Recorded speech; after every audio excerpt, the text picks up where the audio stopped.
السلام عليكم. ازيكم حبايب قلبي، عاملين ايه؟ النهارده بقى هنعمل اكله موفره وجميله ولازم كلنا نعملها في البيت. الفلافل او الطعميه بالقاهره، يعني من القاهره. الفلافل بالاسكندراني، الطعميه لازم نعملها في البيت. اوعي بقى ترجعي تاني تقولي لي اجيب في الغلا ده الطعميايه ب2 جنيه وب3 جنيه وب4 جنيه، ولا اجيب فطار ب50 جنيه. ما يصحش يا جماعه. الست المصريه ست الستات. احنا عايزين نعمل كل حاجه في قلب البيت. لازم لازم لازم. ولازم هعرفك ازاي سر الخلطه اللي انتي تطلعيها هشه وجميله وخضره وتحفه كده من جوه. اول حاجة هنعملها يا جماعة ان احنا هنجيب نص كيلو فول مدشوش، اللي هو يعني مش عارفة هو في اماكن تانية هل اسمه كده على طول ولا لا، اللي هو المكسر ده. إيه، وهننقعه من قبلها بليلة. وهنجيب 3 بصلات، وهنجيب لفة كزبرة ولفة بقدونس ولفة شبت، وهنجيب توم، راس توم، او لو عندك توم مطحون. وهنجيب 3 لفات، هنجيب رغيف عيش فينو او عيش بلدي يكون عندك مركون. وهنبدأ بقى نشتغل. ما اوعي تقولي الخضرة صفرة شوية ولا حاجة، لا هاتي الخضرة اللي موجودة عندك، اوعي ترمي. ما ترميش حاجة. انتهى زمن الرمي. احنا مش هنحتف حاجة ولا هنرمي حاجة. كل حاجة في البيت هنستفيد منها. هتقطعي الخضرة. وطبعا عندك الفول المدشوش مغسول ومنقوع قبلها بليلة ومتحضر ومتصفي علشان خاطر ايه نحضره بقى.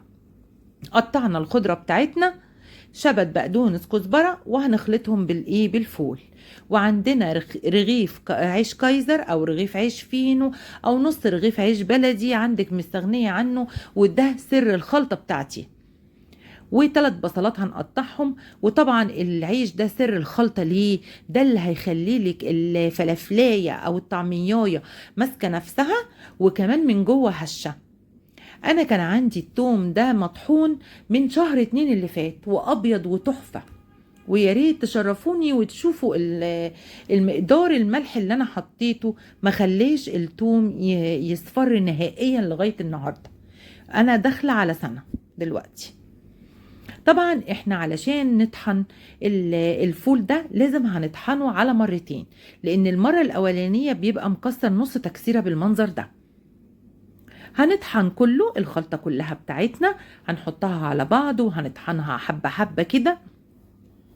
وبعد ما نخلصها هوريكي احنا هتطلع عاملة ازاي. وتعملي كمان وتدمسي الفول في قلب البيت. هتيجي بقى خلاص في اخر حاجة الوش الاولاني هتقطعي. في ناس بتحط العيش الفينو ده او العيش البلدي تحطه في شوية مية. لا، انا طالما هضربه كده والكبة بتاعتي كويسة ضربته على طول. بيخلي الفلافلاية هشة وجميلة وفي نفس الوقت متماسكة وما بتسيبش في الزيت.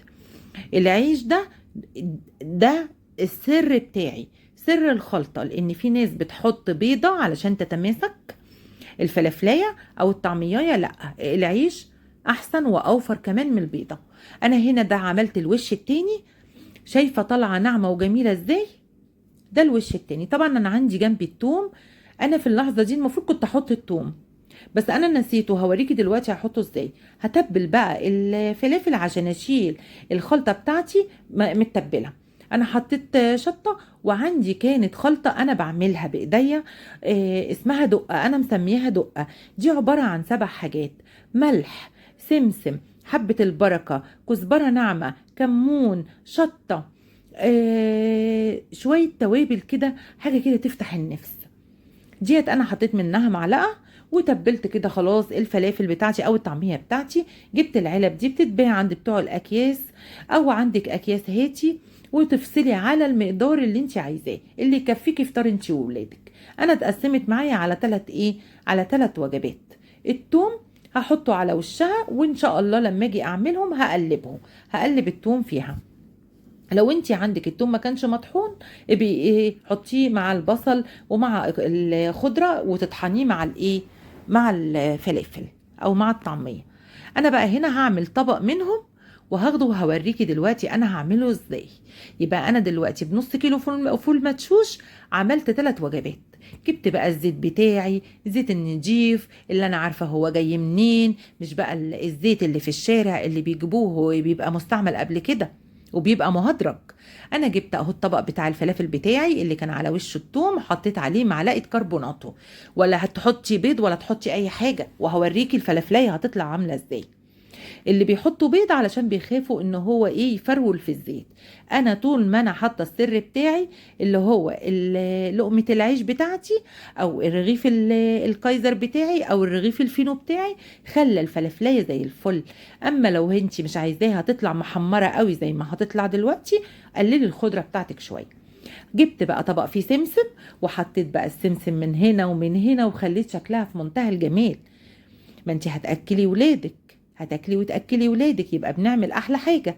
شوفي بقى لما تبقى طاسه زي ديت فيها 10 فلافلات وتروحي تجيبيهم، الفلافلايه الواحده ب3 جنيه ولا ب4 جنيه، تجيبي 30 جنيه. ليه ليه ليه؟ هو احنا ما فيناش ايد ورجل؟ احنا نعمل كل حاجتنا في بيتنا وتطلع بقى الفلافل وتاكلي حاجه نظيفه وتاكلي ولادك احلى حاجه في البيت. اتعودي خلاص من هنا ورايح انك ما تكسليش تعملي الحاجه، حتى لو بتشتغلي اعمليها في اجازتك وشيلي في الفريزر. شايفين طالعه عامله ازاي؟ تفتح النفس. هي محمره قوي كده، ده مش لون حرق ولا لون تحمير قوي، لا هي زي الفل ومستويه جدا، بس الخضره كتير. وهوريكي دلوقتي وانا بفتحها خضره من جوه ازاي. عمرك ما تشتريها من جوه خضره، انتي بتشتريها بتبقى من جوه بيضه، لان هما بيحطوا شويه خضره بسيطه. انا بقى حاطه حاجه كده عاملاها لبيتي، مكتره الخضره، انتي عايزاها ما تبقاش حمرا قوي كده من بره، قللي الخضره بتاعتك. وبالهنا والشفا، وهتدعولي لما تعملوها وبالسر بتاعي. وكل سنة وانتوا طيبين، وان شاء الله مش هنشيل الدنيا هم، وبكرة تحلو ان شاء الله.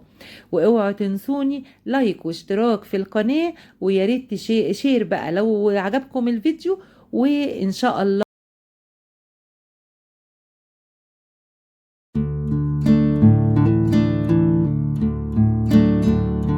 والى اللقاء في وصفة جديدة من طبخة ووصفة واكلة.